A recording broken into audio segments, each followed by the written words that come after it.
Olá pessoal, tudo bem com vocês? Eu sou o professor Reinaldo e no tutorial de hoje eu ensino vocês, professores e alunos, como acessar o Classroom pelo centro de mídias. O importante é acessar pelo centro de mídias porque vocês não pagam dados patrocinados, tá?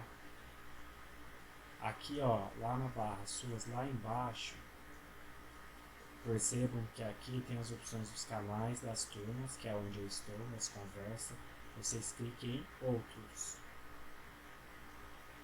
Ao clicar em outros, percebam que vocês vão ter três opções aqui para acessar o repositório do centro de mídias,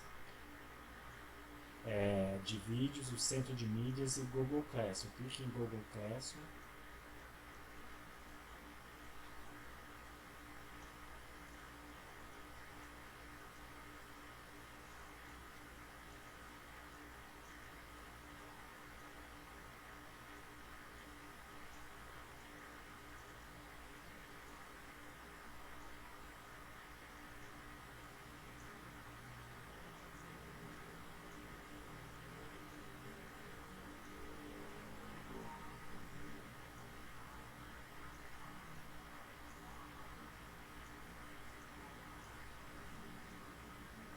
Percebam que vai entrar no seu Google Sala de Aula como mostra ali. Tem o Google Sala de Aula seu, as classes que estão atribuídas para vocês, tá?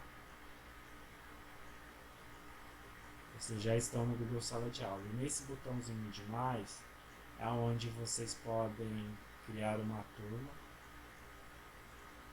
ou participar de alguma turma, no caso, para explicar para os alunos, onde eles, ao clicar em participar da turma, coloquem um código aqui embaixo. É assim que os alunos acessam. Espero que tenham gostado do tutorial. Obrigado pela participação de todos e tchau, tchau.